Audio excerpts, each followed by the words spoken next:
Tonight, MacGyver's ex-girlfriend needs his help in finding a uranium thief, but it could cost both of them their lives. Can Sam, Mike, and Jeff find a way to celebrate Halloween with a Nightmare on Elm Street? Find out next on Making Fun of MacGyver.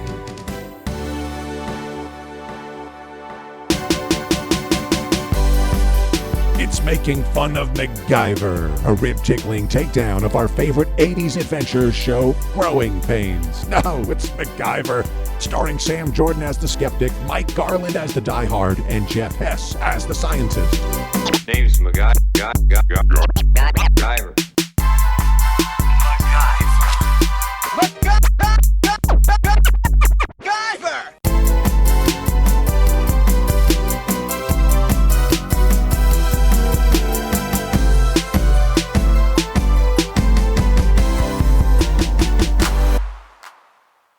And welcome, everybody. Thank you for tuning in so much. We hope all your nuclear waste is being properly disposed of.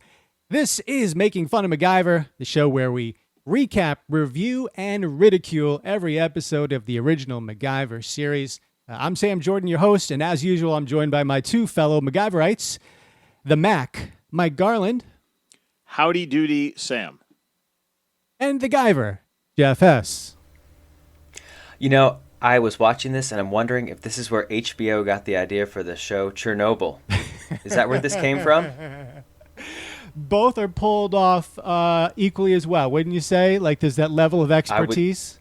Definitely same level of quality. Yep. And I'm doing very good. Thank you. I appreciate you asking. And I didn't? Did Mike even? Did anyone ask how Jeff is doing? No one did, right? Well, I think we accomplished that in the pregame conversation. I love this bit. I love it.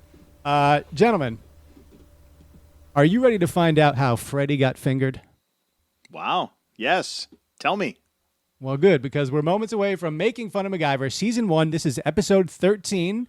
We're reviewing Flames End. But first, our opening gambit. So a lot of things to cover here. Let's start with the fact that CBS All Access is getting a new name and look early next year. Viacom CBS said Tuesday it will rebrand its existing streaming service as Paramount Plus. Unveiling the name change after previously announcing his plans for a 2021 revamp of CBS All Access.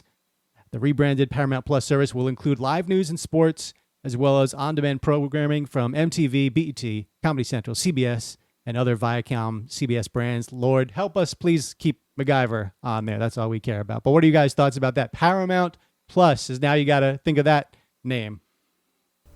Well, I mean, it doesn't sound like their products are going to be any better. I mean, I only pay for it because of the one show out of novelty. The rest of their lineup is terrible.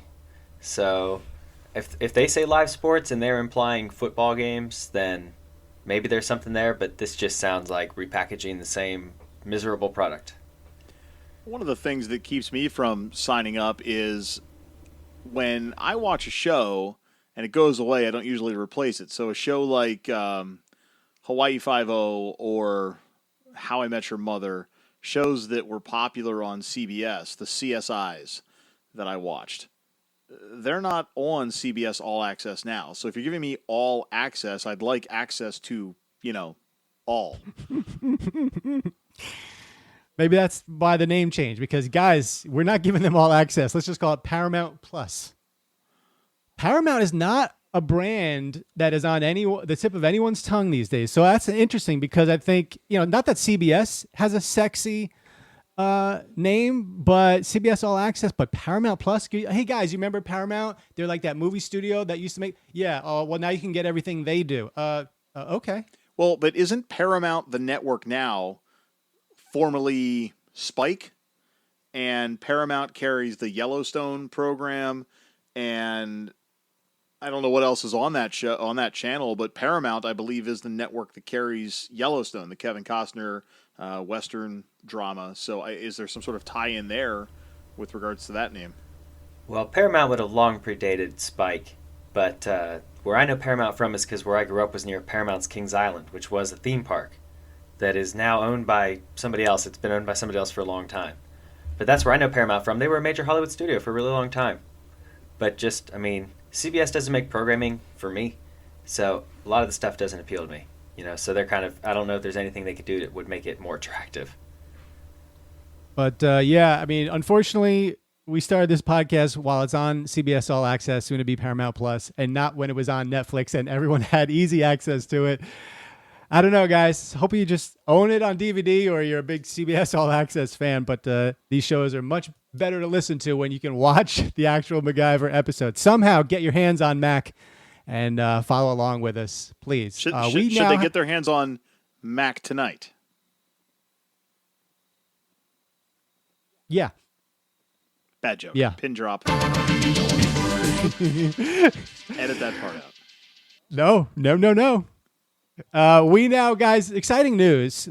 Making Fun of MacGyver is really growing. We now have an email address. It's makingfunofmacgyver@gmail.com. The whole thing. We have a YouTube channel. It's Making Fun of MacGyver. And we have a Patreon account. Yeah, that's right. We are so presumptuous as to think someone might want to pay us for this. So this is brand new. You know, you just throw up the Hail Mary and maybe, you know, a Thurston Howell III out there is like, I like these gentlemen. I like the cut of their jib. Okay. So anyway, Thurston Howell, here's your tiers you can choose from. You can be a paperclip. That's $5 a month. You get early access to our episodes and we'll shout you out every episode. Every one of our shows will mention, your name, your business, anything you want, you know, a quick plug, we'll do it for you. That's $5 a month. $10 a month, you move up to the duct tape level. The duct tape level gives you bonus episodes, one bonus episode a month where we talk about anything else off topic. And I know that's news to you guys, but there you go. Hey, I guess if they're paying us, we'll do the episode. We'll talk about the paying you guys later.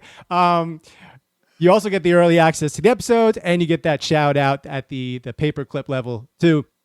Now, you really want your bang for your buck, you move up to the Swiss Army knife level. And that's $20 a month. Ooh.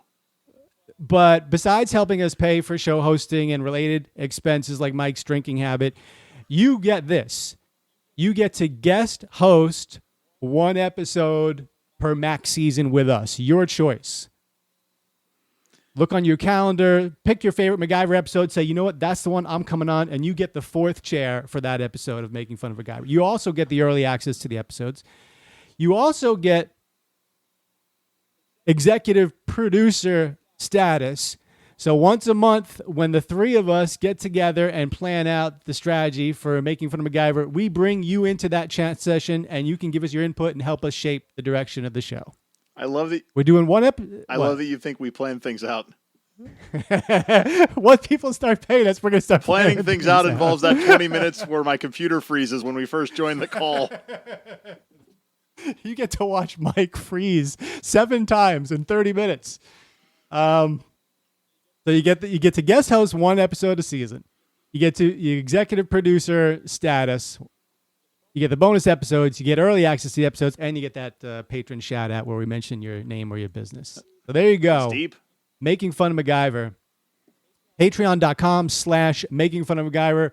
You want to help us pay for hosting, we would be humbly grateful. So, still following up on last week or 2 weeks ago's kind of blockbuster episode. It didn't seem like a blockbuster at the time, but it really grew after we went back and counted the MacGyver and Quail mentions. So we got a little video post out there where we're counted them up, and we were blown away to hear 40 Quails and 36 MacGyvers. And so I said, let me go on Twitter with this, and we sought out a TV critic, TV Kev Lance. We followed him a week before. He didn't follow back. Okay, fine. And then I tweeted at him. I said, let's ask a TV expert, hey, TV Kev Lance, who writes for Vanity Fair, covers TV for Vanity Fair, has a character's name ever been said more than 48 times in an episode than this? And we're talking about Quail or MacGyver, either one. We've had a nice, funny, the supercut in there, the YouTube link. A whole day goes by, no response from this guy. You guys retweeted, you guys chimed in, right? Yeah. Nothing from him. But 5 minutes after I send that tweet at him, he does post something about a Captain America deepfake video, whatever the hell. Who cares about that? We're talking about MacGyver here. And guys, here's the kicker. TV Kev Lance, this shoddy treatment we get from TV Kev Lance of Vanity Fair, this guy's family. This guy's my cousin. Huh. Well, I was going to be really angry, and we were going to just pretty much dedicate this whole episode to tearing him down and trying to, finger quotes, cancel TV Kev Lance. But turns out a day later, he does respond. He wasn't impressed, though. For some reason, he thought you could see this kind of stuff on other shows like Scrubs, or what was the link he put? It was Scrubs. Scrubs, where someone said Carla 15-ish times or something. It was funny. It was silly. I'm sorry. I shouldn't do Quail 40 times, right? Tell me I shouldn't do it. No. Okay. And especially for a one-off character. Exactly. But I'm happy to say TV Kev Lance, Kevin Fitzpatrick is no longer dead to me, and you should follow his stuff. That'll make Thanksgiving a lot easier. That definitely does move that particular episode up in like the rankings from the season because of that little quirk. You know, it's a ridiculous episode, and also you can say, and it has this insane number of mentions of the people's names. Right. Now, last week or 2 weeks ago, the number one movie in the country, way back in January 22nd of 1986, was Iron Eagle with Louis Gossett Jr. Not Iron Eagle, CBS Sports broadcaster. No, not him. Good guy. That's like, you don't get a two-hour movie out of Iron Eagle, do you? How long could you? What, you could maybe do like a 20-minute short on Iron Eagle?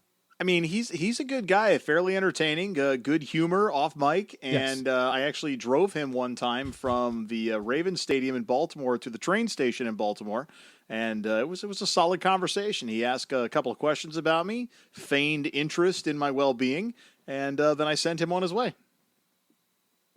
So is that about the length of what you think a movie on Iron Eagle could do right there, about 20 minutes? Yeah, or you save a little for a sequel. Okay. Anyway, Iron Eagle, Mike, you had something to mention about that movie from 86. Well, we've mentioned Netflix so many times. Of course, one of the latest hot shows coming to Netflix is Cobra Kai, the kind of the reboot, the pickup of the Karate Kid storyline. Originally a YouTube Red or YouTube Premium show, hugely popular when it first dropped in 2017. And so Netflix has now picked it up. Anyways, William Zabka, or Johnny Lawrence of Cobra Kai fame, in the modern version of Cobra Kai, the Johnny Lawrence character is obsessed with Iron Eagle. He turns on the video and he's watching Iron Eagle all the time. And when one of his young students, Miguel, introduced him to the internet, he was just watching YouTube clips of Iron Eagle the entire time. So Iron Eagle, popular with Johnny Lawrence of Cobra Kai fame. Hey, we're on Facebook and Twitter, along with all those other things we told you. Let's give a shout out to Adam Payson, who followed us this week on Twitter, and Dave Ciampa, who hosts a Knight Rider podcast. So we got a couple new followers, and these people, they're in our atmosphere here doing their stuff. That Knight Rider thing, man, we could do a crossover episode. Yeah, definitely. Making Fun of MacGyver. It's Fun of Mac on Twitter and Facebook, Making Fun of MacGyver. Okay, we got all that out of the way. I think we are now ready. Gentlemen, let me take you back to Sunday, January 29, 1986. The number one film of the country is a complete 180 from Iron Eagle. It's The Color Purple. It's about life. It's about love. It's about us. You will always remember, Mr. Shook. Old Mister. Nettie. Harpo. Squeak. The coming-of-age period drama directed by Steven Spielberg, based on the Pulitzer Prize-winning 1982 novel by Alice Walker, starring Danny Glover, Whoopi Goldberg, Desrita Jackson, Margaret Avery, Oprah Winfrey, and Ray Don Chong. And I would bet my life, Jeff's life, and who did I just say thank you for following us on Twitter? I'll bet Adam Payson's life and Dave Ciampa's life, too, that Mike Garland has never seen The Color Purple. I have never seen The Color Purple. All of you can live. Jeff, have you seen it? No, I haven't. But it makes sense that would be the movie right at the top, right at the start of the year, late December release, Oscar bait, big time name director, had big time actors in it. Isn't Whoopi Goldberg in it or something like that? Yeah. You said had a big time actress in it, and then you said Whoopi Goldberg. I'm confused. Who was in the movie? Whoopi Goldberg in '86 would have been like top A.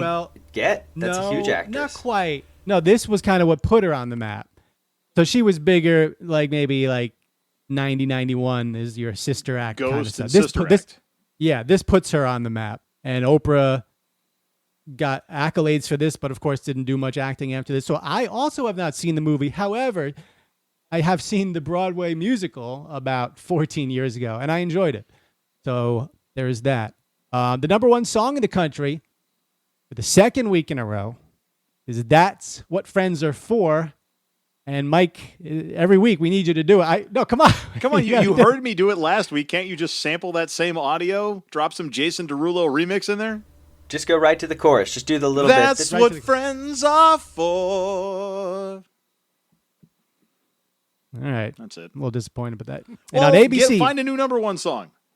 it's going to be that for a few more weeks. So I thought it'd be really funny if you keep singing that every week. Okay, so here's what we're going to do. The next time we do this, if That's What Friends Are For is still number one, I will do my part to make everyone unfollow us and sing in beat with the song, the whole damn song.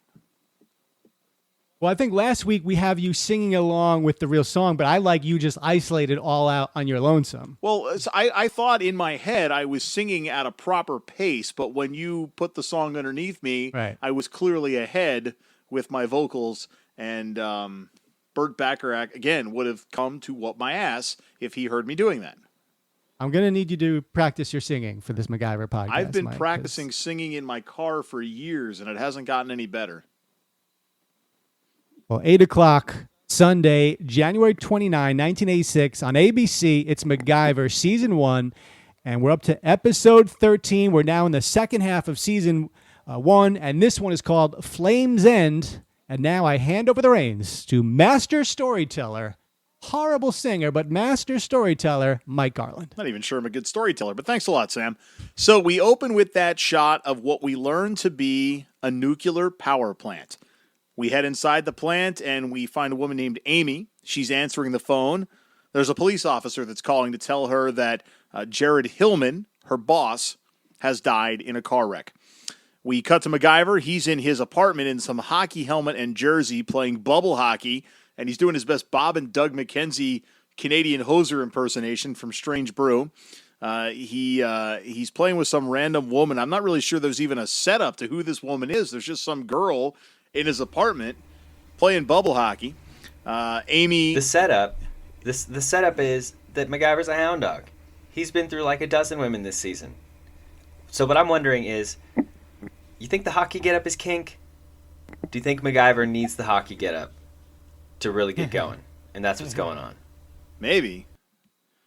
I mean, I don't know what gets the man going, but like he's got the gloves, he's got the helmet, he has the jersey. He is ready for some forechecking and some blue line access and some 3-line passes.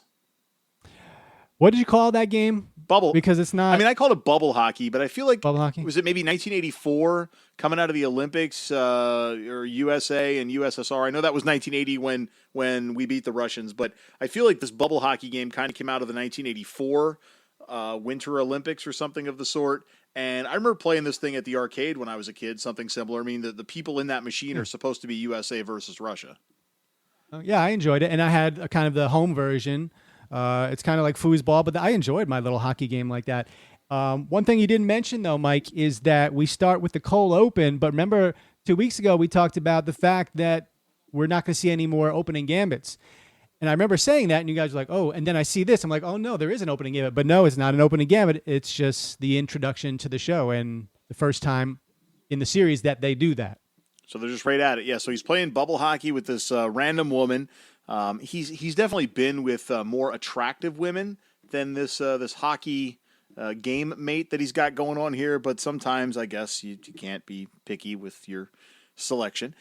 Amy gets off the phone with the police officer. We're back to her. She goes to this filing cabinet and pulls out a confidential file, puts it on the table. She picks up a phone, starts to dial, but we see someone cutting the phone lines. You get the ominous music playing, and she's slowly meandering through the lab, and she's being followed by a man in a biohazard suit. We go back to MacGyver playing bubble hockey, back and forth, MacGyver, Amy. She's still on the run. She goes into the nuclear waste room while the bad guy in the biohazard suit is slowly giving chase. She hides this confidential file behind a pipe in the waste room, and after the guy walks by, she sneaks back out, finds a phone in the hallway, calls MacGyver. The answering machine picks up, and she's frantically saying, "Mac, pick up, pick up." He finally does. They talk. She explains that she's in trouble, that a friend of hers has died, and that she thinks someone's trying to kill her too. He agrees to basically drop everything and come meet her the next day, and they agree to meet at the beach, which she branded their beach, or they branded their beach, and she looks back and sees the guy in the suit, and he gets closer and closer. She drops the phone and runs off, and I think that was Axminster 1 and done. So, bummer if you're that other girl with the bubble hockey, right? Yeah. I mean, you're letting him do you with all that hockey get up on. Things are getting weird. You're telling him you used to date Wayne Gretzky. Some other chick calls and he just bounces on you. No, he wasn't going 5-hole on her that night. He was off the next day for his morning skate. And then Mike taking a shot at her looks for some reason here. So it's kind of like the curse of the average but really great personality girl. Like, you know, she's there, hey, I'll play hockey with you. You want to play video games? You want to like do whatever? Sure. Okay, let's do that. But then as soon as he gets a call from a somewhat hotter girl, Mac is out of there, right? Terrible. Yeah, Man. I mean, I guess who am I to talk about looks as I look at this angle that the video side of our call is offering me. I don't even like looking at me right now. I'm sorry for what you guys have to see. We open with Axminster 2. We see a plane landing and the title sequence of the episode, which we said there was no opening gambit, but they give you the title sequence here as this Act 2 opens, and we cut to MacGyver driving this kind of cool 80s era Oldsmobile, I believe. Sort of random rental car that he was driving there. Very nondescript, but kind of a cool car for him. And he's rolling in to kind of get into what he's doing. You get a little monologue from him. Past is a strange country. You go back, it doesn't recognize you. I'd changed in ways I didn't know. And if I was a stranger, so was Amy.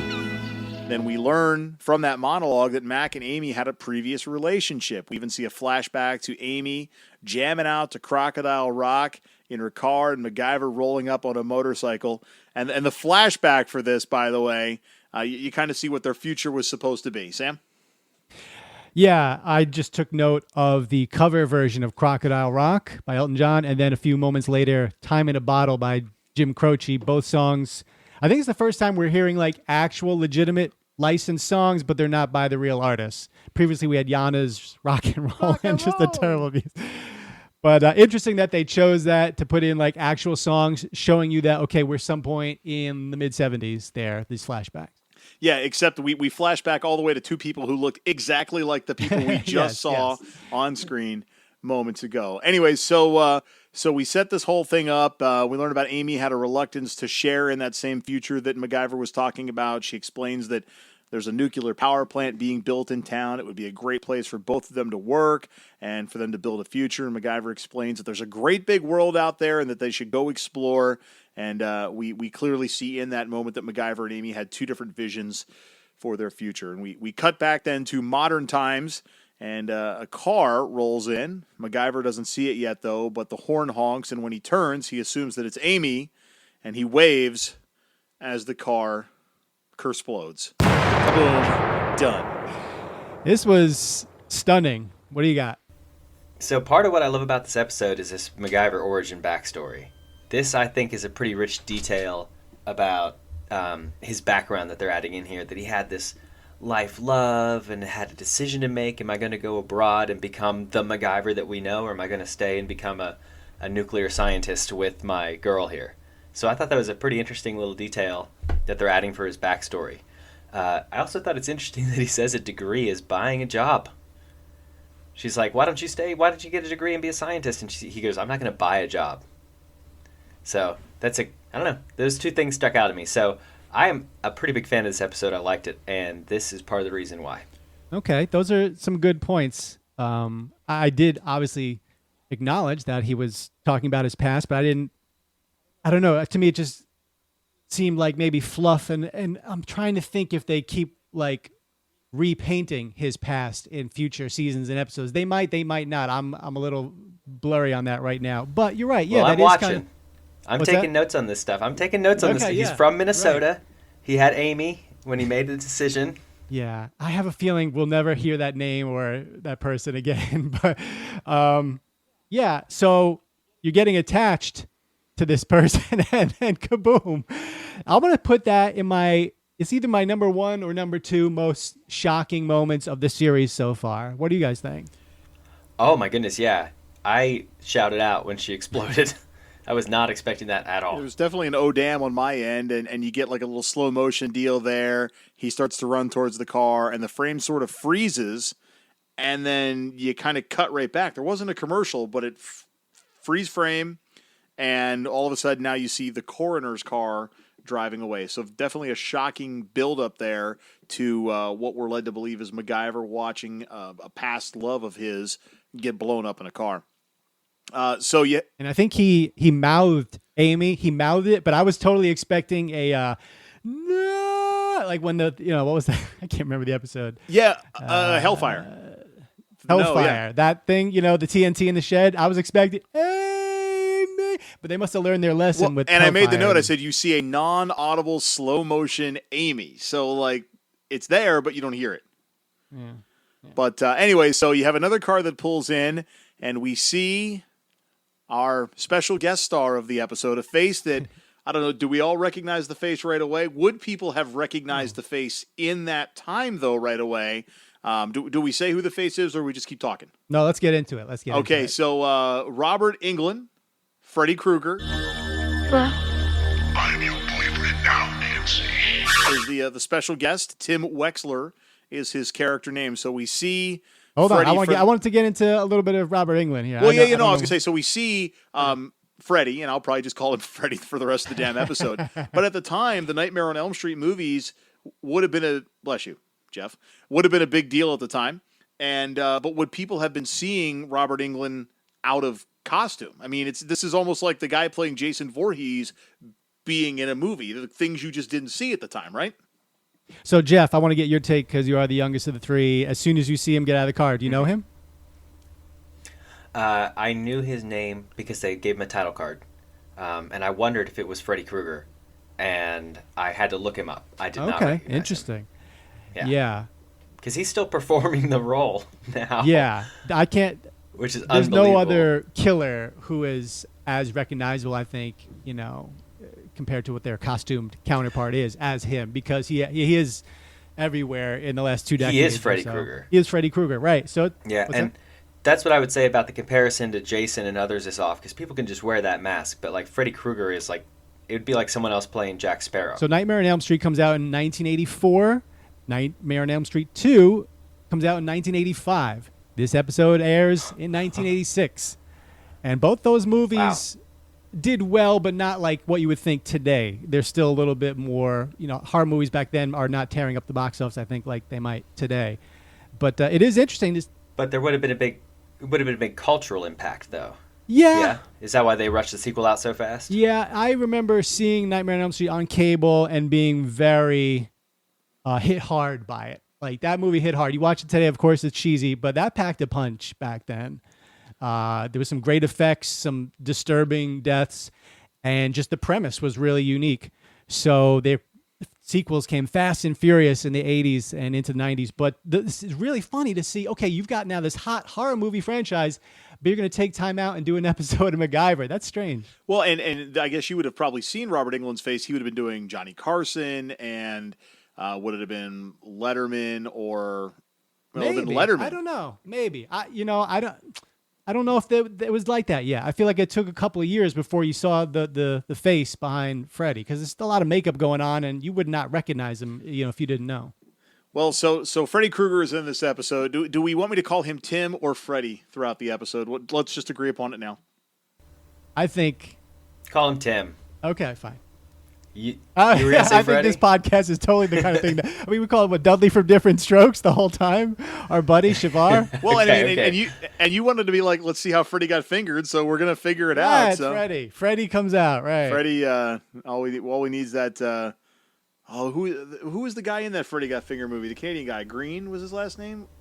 Tom Green. Man. Tom Green. So IMDb, I did not notice this. Shame on me. I noticed one major thing connecting Tim to Freddy, but I'll save it for later. But IMDb says he's wearing a red and black striped tie in the episode as a nod to the sweater, and I just felt like I didn't even notice a standout red and black tie. I didn't notice that either. There was something at the end that I actually thought, so maybe I'll reference it then. Yes. But so Freddie, Tim Wexler, has pulled in, and he explains that the police had called the plant and explained what happened, so that's why he showed up. And the sheriff tries to say that maybe there was a gas leak. Well, my lab people tell me the evidence shows it might have been a gas leak. Tailpipe got too hot. She stopped here, and damn shame. Lord knows she had enough trouble. What trouble?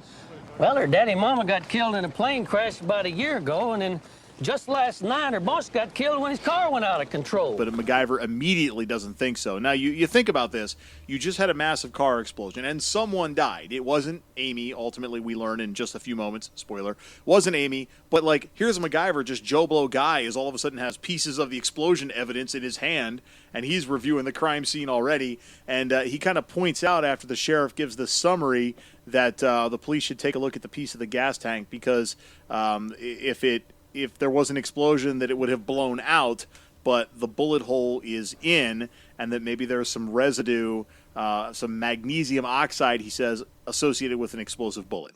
We've talked about our ages and the shows we were watching at that time, and I'm on the record as, if I'm watching anything on that Sunday night, I'm watching Murder, She Wrote. Big Murder, She Wrote fan. This seems like a Jessica Fletcher kind of thing where... Who done it? MacGyver's, he's already in there trying to solve the crime, but it doesn't go that way. But we see a little bit of him as a detective there. It's interesting. So he's sleuthing that, and he's wondering who they can contact next. Maybe a family member or friend to tell about Amy, maybe a roommate. And the sheriff says that the roommate's name is Bonnie and that he's been unable to get a hold of her because she apparently had gone out of town. So the next morning, or what we perceive to be not long after the explosion, this funeral is happening for Amy. And the funeral concludes, and as MacGyver's walking back to the car, Amy pops up and taps him on the shoulder. Obviously not dead, but MacGyver seemed to be a little shocked and freaked out. And he said she asked MacGyver to drive off and go to her dad's old place where they could kind of confer and talk further, and that's the end of Axminster 2. Yeah, nice little surprise here. Back-to-back jolts. I wasn't expecting a car to blow up moments after pulling in. I wasn't expecting her to still be alive, so they got us on their edge, on the edge of our seats a little bit there. That's the end of Axminster 2. Wow. Yeah. Moving along nicely. Moving along quickly. I'm sure we'll figure out a way to slow this down, but we get into Axminster 3 here. And no, we don't. We take time for our time capsule. Oh, damn. Commercial, my friend. Oh, damn. All right, let's take a quick break here and get this word from ActiFed. Is it really possible to suffer cold symptoms in space? You bet it is. It happened to me on Apollo 7, and it could happen on the new space shuttles, too. That's why all manned U.S. space flights carry ActiFed. Even in space, ActiFed relieves a stuffy nose and sinuses, runny nose and sneezing.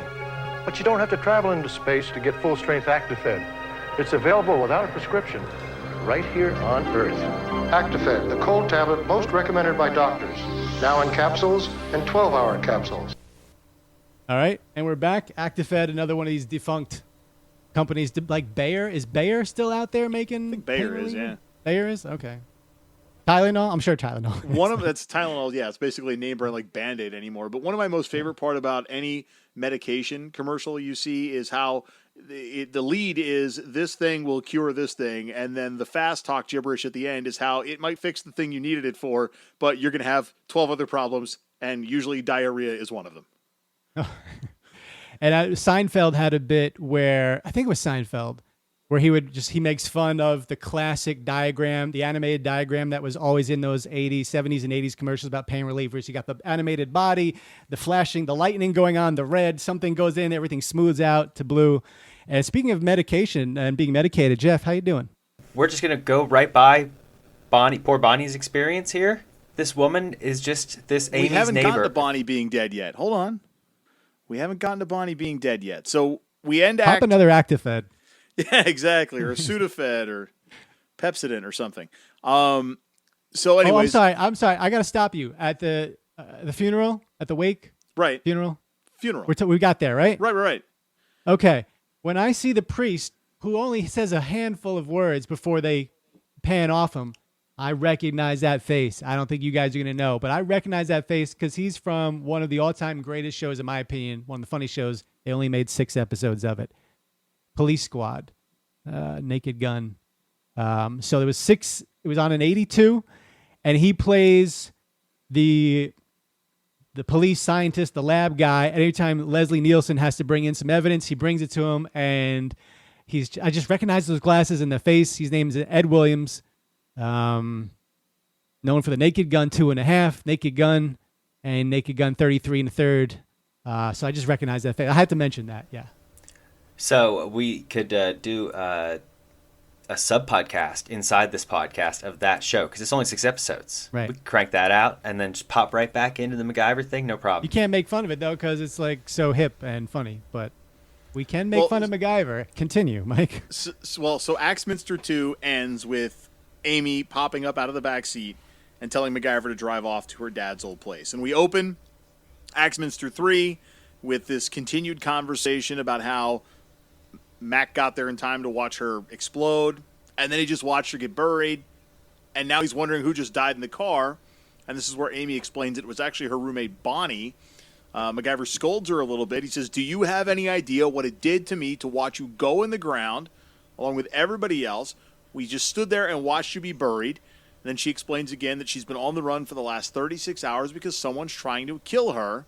And they embrace, and ultimately MacGyver wants to know what's up. So this is where Amy kind of explains what is going on.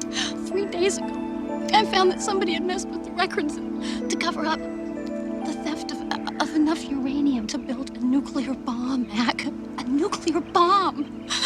So they organized that whole funeral within like 12 hours, and nobody noticed it wasn't this woman's body? She got blown up. Yeah, they can still identify your body. And they're not going to have the funeral the next day after you get blown up. The funeral's tomorrow at 10. We found this piece. Freddy Krueger works fast. Anyways, MacGyver pouring a massive pot of coffee as Amy looks out the window all paranoid and whatnot. And he's trying to get her to drink the cup. She says no, but he insists, and she's shaking. She apologizes and asks Mac if he has a handkerchief. He dumps a bunch of things out of his pocket. You see a handkerchief, money, the Swiss Army knife, and she says how he always carried around a pocket full of junk and yet always managed to fix everything, kind of wishing that he could fix something for her. Right now, I'm wondering, like, hey, Mac, can you fix this problem for me now? He questions, or the question comes up. How long has it been since we were together? A lot of time. Not much else. Christmas card now and again. And one red rose from you every birthday. They kiss, of course. And how many different episodes have we seen him kiss somebody at this point? I mean, about the only one was Yana, right? And that's only because she was a kid. He's kissed about and the slave girl. But no, he kisses the gypsy fortune teller, doesn't he? Oh yeah, in the brothel or whatever. Yeah. Okay. So maybe just the slave episode? Oh, he didn't kiss anybody in Nightmares, right? Because he's hanging out with the teen girl, right? Yeah. The runaway? Okay, right. Nightmares, and then the Target MacGyver with his grandfather. He's not kissing anybody there. No, bud. Unfortunately. No, bud. Can't kiss me here, bud. Not about the fishing, it's about the kissing. So, but we're up to 13 episodes, and he has kissed more than his fair share of ladies over the first baker's dozen here. And are you guys noticing anything yet about MacGyver mentions? No, not really giving it attention. Okay. I really try hard, Sam. I really, really try hard not to pay attention to that aspect of the show. She is fond of calling him Mac. Quite fond. Okay. So I started counting those, and I'll tell you at the end. Okay, all right. So here you get a great line, and I've got to set it up because even though I'm a 42-year-old man, I still think like a teenage boy sometimes. And a little giggity here. She says, "I still remember how you taste. Thanks for coming for me, MacGyver." You don't have to take my word for it. Listen to the soundbite. I still remember how you taste. Thank you, Mac. Thank you for coming. Jeff got it. I got it. Sam, you're clearly more mature than we are. Well, I think when you're having a deep emotional connection with someone, a reconnection with someone, I think at a time like that, a groundswell like of emotions and feelings will come back rushing to the surface. And I think the brain kind of informs you of the essence, the aroma, and perhaps the taste of a lover of days gone by. And perhaps that's what's her name? Amy. Perhaps that is what Amy is feeling right here. Jeff, does that MacGyver? Does it MacGyver? That does MacGyver. That was very eloquent, Sam. I'm moved. Anyway, she explains that everyone she could possibly turn to is already dead, and Max reassured her that he is there and he will help her get to the bottom of things. They leave the house. MacGyver asking questions about this report and the notes, and whoever might be causing trouble is probably someone from the plant. So Magac, yeah, duh. I just tried to combo Mac and MacGyver there at the same time. It's also 11:30, and I might be tired. MacGyver, by the way, explains that he and Amy need to find this report, and they need to tell the world. He convinces her that going back into the building where there's a phone and security will be helpful to them both. He helps her into the car. They're driving off back to the nuclear power plant. You have a car following them. It looks like it's that sheriff from earlier. Security lets them in, closes the gate, and Mac and Amy are off on a golf cart, making their way around the complex. MacGyver, confident that the missing uranium is actually still at the plant, and that's why there have been 2 killings. And Mac explains that Amy has always been good at hanging on and holding out hope, so that's what they need right now. So they're looking for all this stuff, and she explains that she had the files and she put them in the disposal chamber. We see that same creepy person in the radiation suit. They go into that chamber. Mac makes a couple of offhanded remarks about how great the room looks, and Amy explains that if they're in the room and the valve crank opens up, that they're going to be fried to a crisp. 5,000 gallons of radioactive slush will pour in, and MacGyver says, hey, maybe we don't stick around that long. We just get the report and get out. And as he picks up the report, a surprise to no one at this point, the door closes and the radiation process begins. So now we actually have about possibly the only does it MacGyver aspect of the episode, where Amy's explaining about how the clock works. It's an electric timer. It's going to be locked for 60 minutes minimum.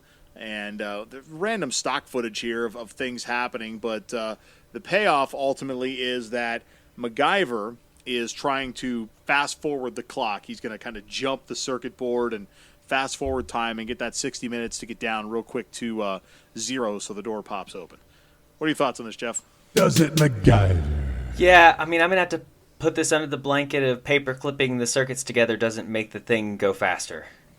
You know, I was fortunate that they got out of the timer situation. We've had previous episodes where they put a timer up on screen, and it's always been horrible. So I was kind of glad they got out of that scenario, but the death trap contrivance, meh.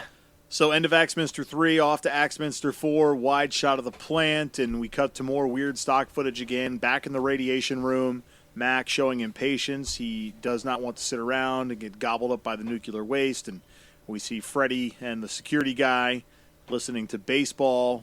Again, more stock footage. Amy says, think, Amy, think. And the way she said, think, Amy, think. How many times have we heard, think, MacGyver, think, as he's talking to himself. So maybe a nod there, and she explains about the clock and how it all works. And Electric time clock measures time with an oscillating quartz crystal.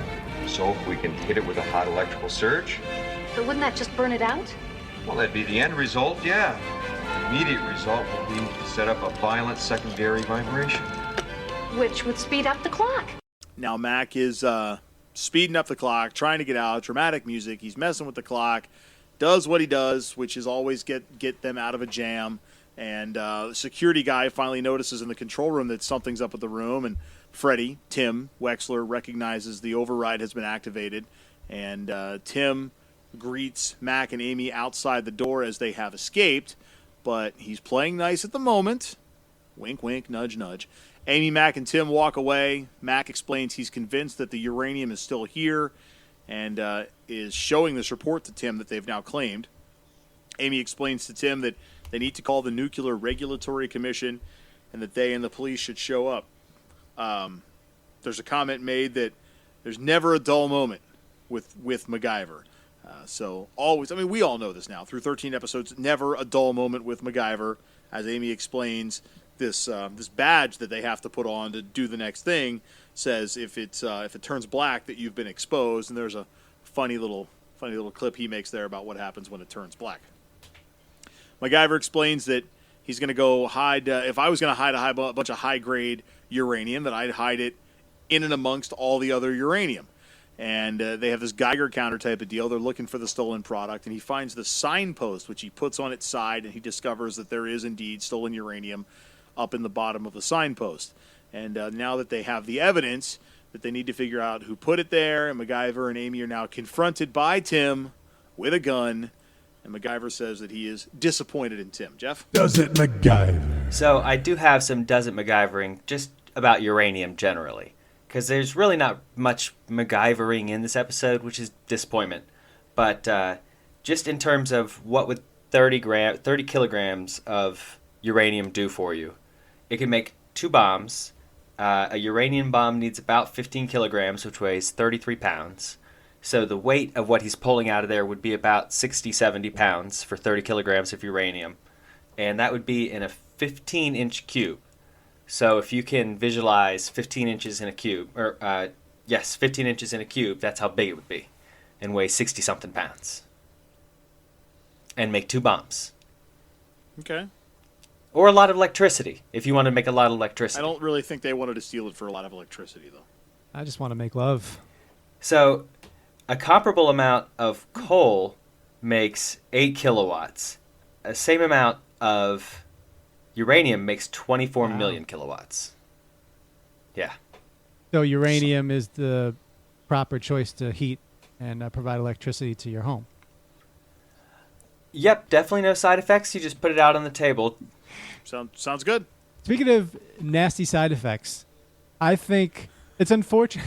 It's unfortunate that I overdosed on Actifed, but it's unfortunate that we are not in sync on the calendar with these episodes, right? You know, that kind of sucks. But we're recording this in late September. This will get posted in mid-October. Let's go with early, I hope. But Let's go. Okay. This is a great Halloween prep episode with Freddy. 1, 2, Freddy's coming for you. 3, 4, better lock your doors. 5, 6, who's got it?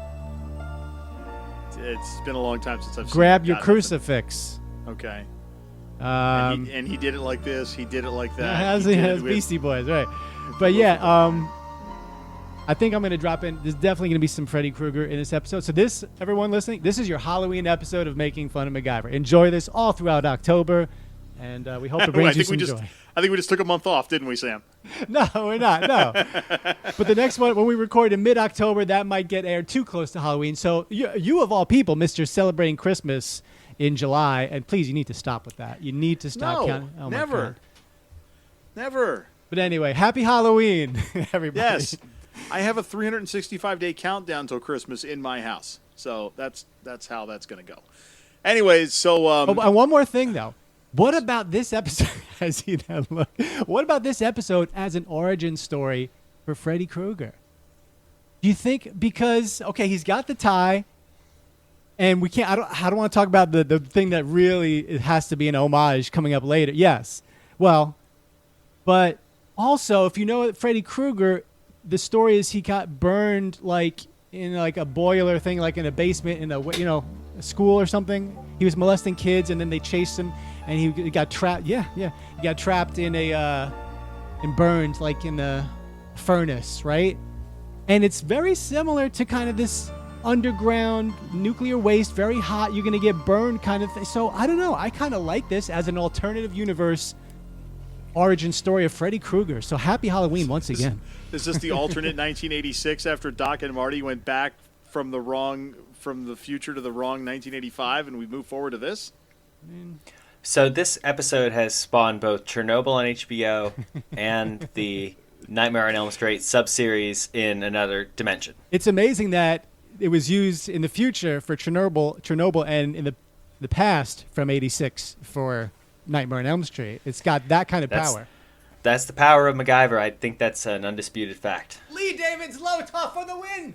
And in the reboot of MacGyver this past season, there was a nuclear power plant episode where the current MacGyver actually had to choose the safety of Los Angeles or the life of a power plant worker with regards to some button he had to push, and he chose to end the power plant worker by sealing him off in a room. Ooh. So, wasn't Homer Simpson, was it? No. Okay, that would have been a good cross promotion there. The Simpsons meet McGill. This is why our episodes are 70 minutes long, by the way. Anyways, so as Tim has a gun drawn on Amy and MacGyver, he explains that he's got to lock them up, and we're not going to be locked up right now. MacGyver says too much going on. Tim continues to threaten them, and MacGyver just keeps walking away and calling Tim's bluff, and explains that at some point Tim needs to decide whether or not he's going to be a killer, and Tim continues to point the gun at them as they walk away, and Tim yells, "Stop," which kind of sounds like this. MacGyver! I'm warning you! MacGyver, stop! Mac, just how well do you read people? I'm taking the final exam right now.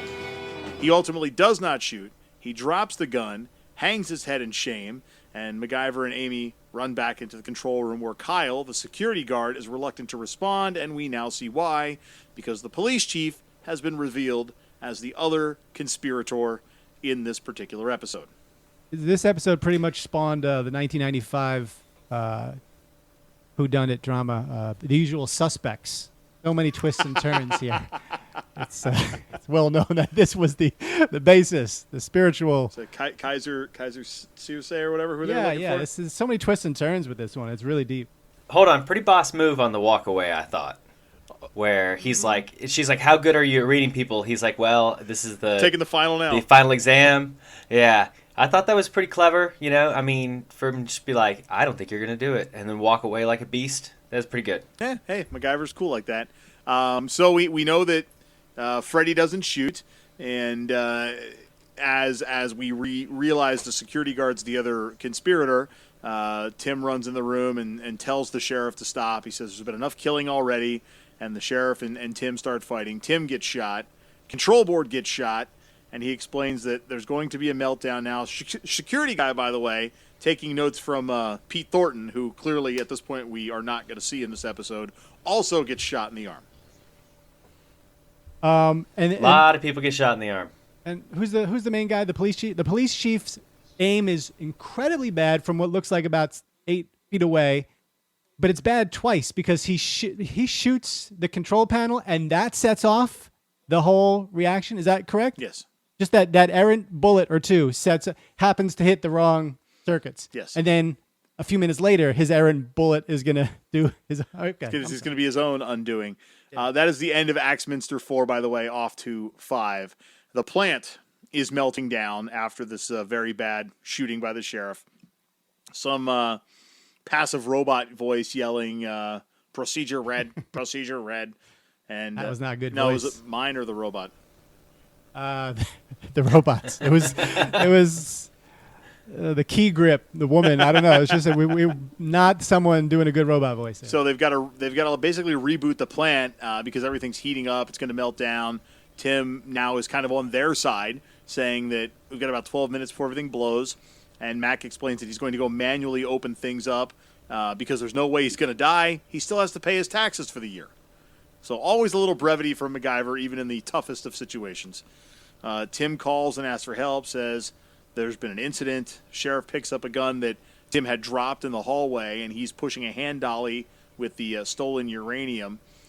And another comment here about a Marine sergeant.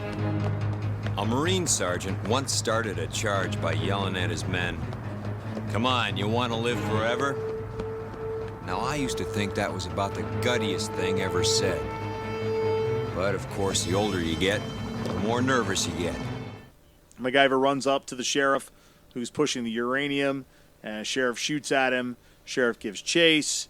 MacGyver runs off. They're yelling back and forth at each other. The reactor in full meltdown mode now. and it looks like Amy and Tim are trying to essentially reboot the system. Tim's skeptical, though, that it's going to work, but Amy says, hey, we have to try.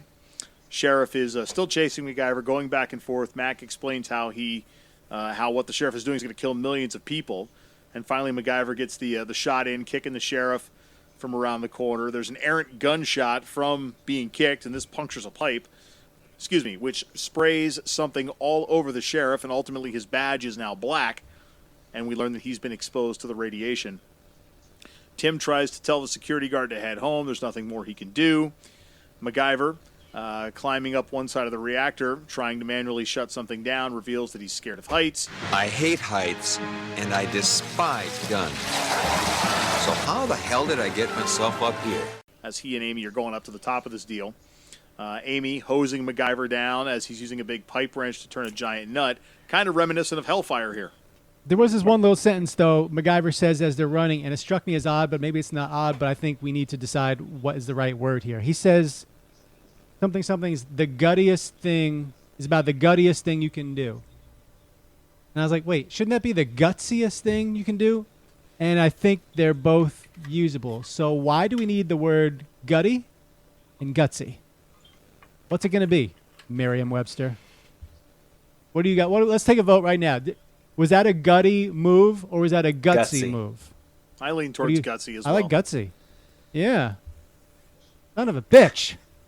But he said gutty. Yeah. But this is the second time he has been sprayed like that, where it's just been a gusher all over his beautiful face, just looking up and just all of it just spraying all over him. Well, it's reminiscent. He's up there again trying to bust a nut as someone's hosing him down. So in the shooting situation down in the reactor room, who was Stubbins and who was Marlowe? I think Tim would have been Stubbins, and the sheriff was Marlowe, and Amy is Barbara Spencer. Mm-hmm. Who, by the way, got shot. Also gotcha. Oh, and Bonnie. Add Bonnie to the Barbara Spencer file of just disposable people. Anyways, so they're up there. He's trying to use this wrench to get the nut loose. Can't do it. He asks for the cop's gun. And he takes out the firing chamber, and he's now ultimately using the gun as a lever of sorts. But he makes another comment about how he despises heights and he despises guns. But ultimately, in this case, the gun saves everybody. He succeeds and explains it's the first time in his life he's been happy to have a gun in his hand. He and Amy hug. They kind of kiss each other, sort of, kind of, with their mask shields.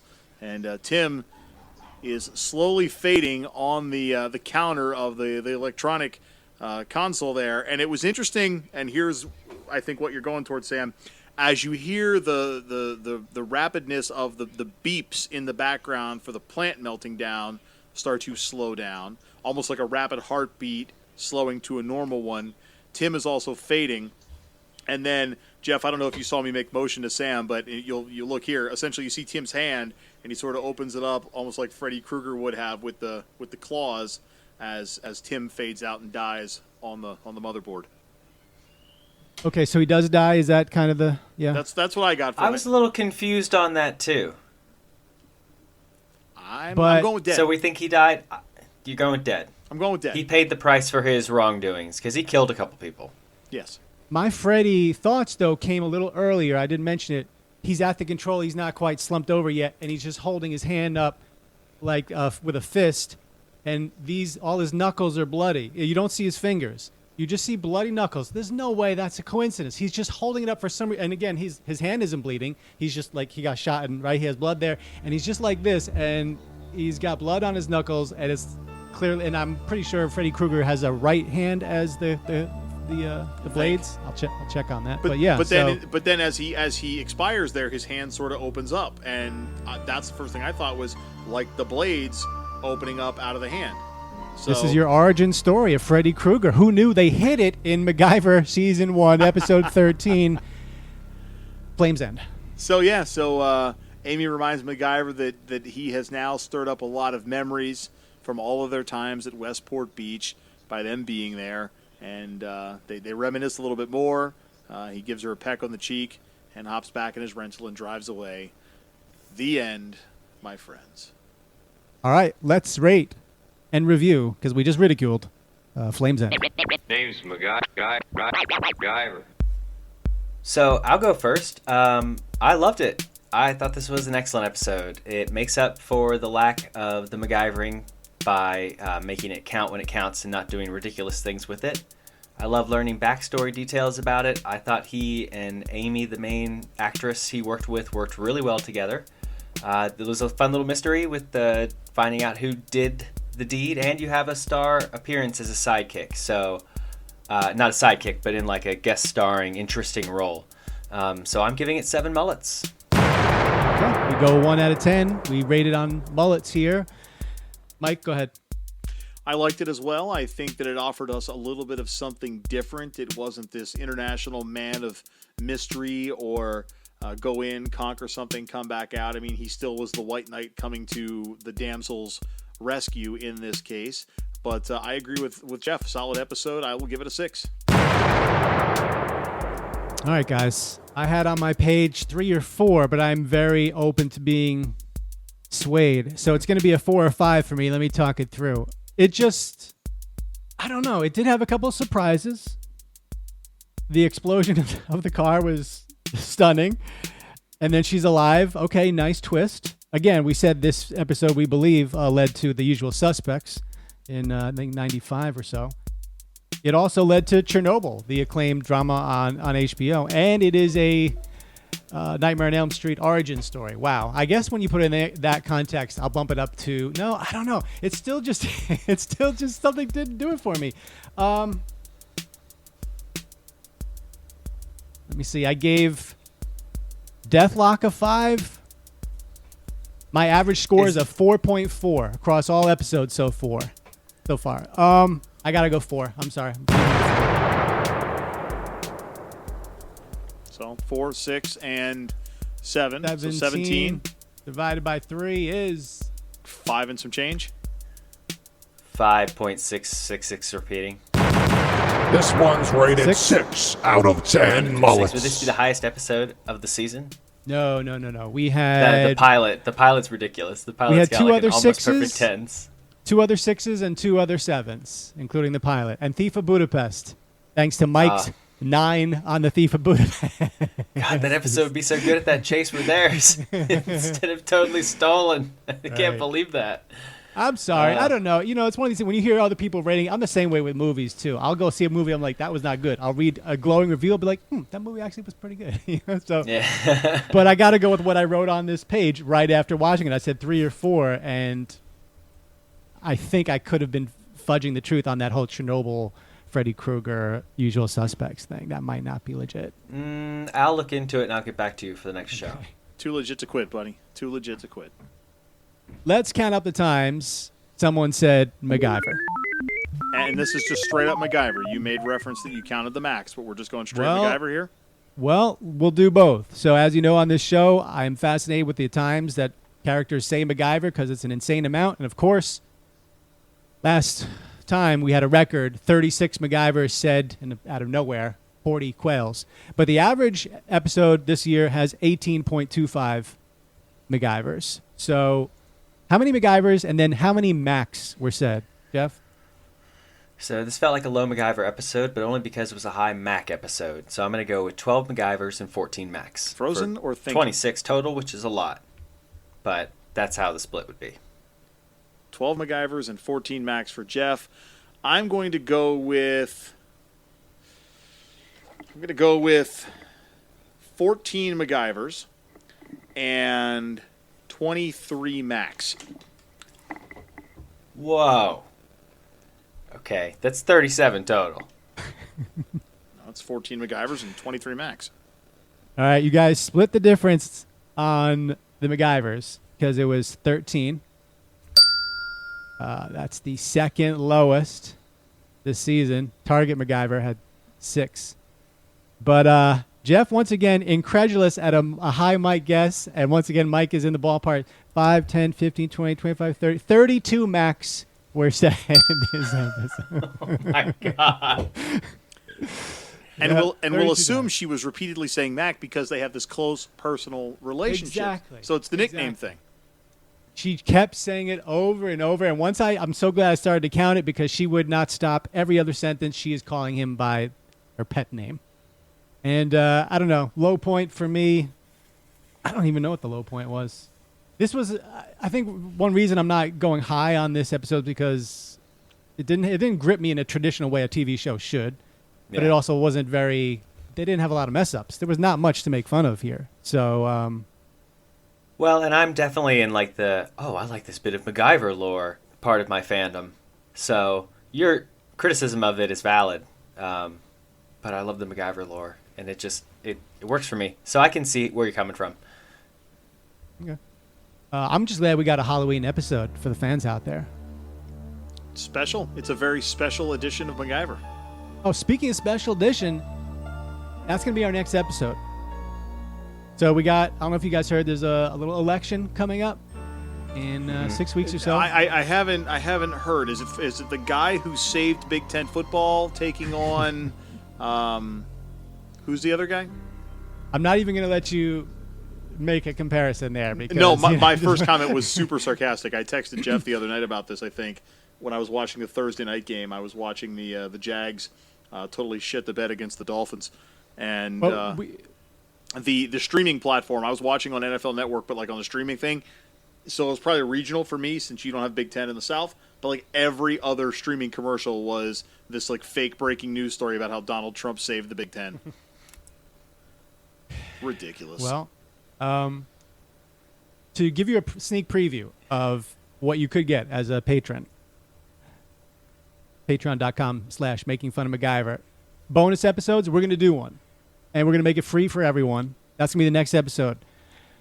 How would MacGyver vote? You got two choices, not having a Green Party, Libertarian, Democrat, Republican. We're going to do a full episode, maybe not an hour, but we're going to talk about how would MacGyver vote. That's our next episode. We're just going to take a one-episode break from the recaps. It'll be a shorter episode, but we're going to get into this. And if this can't go viral, hell, I don't know what can. We're going to bring on maybe a special guest or two. And Jeff, what do you think?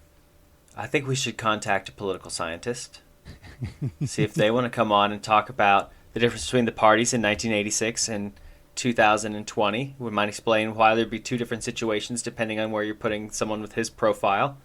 So you're putting my news brain back to work. How can we put this story together? I was just saying, thinking like a former newsman, whereas I'm just thinking of bringing on a comedian friend of mine who has a podcast to talk about. I was a traffic reporter. This is already a train wreck. Yeah, but that's, unless something goes horribly wrong, that's going to be the next episode in your feed. Like, how would MacGyver vote in 86 and 2020? So we're going to talk about that next time. So look for that, but we thank you for tuning in this time. Guys, any last words? Thank you for listening. Thank you. Go pop another act at that, guys. And for Jeff and Mike, I'm Sam, and thank you for listening to Making Fun of MacGyver. We'll see you next time. Peace.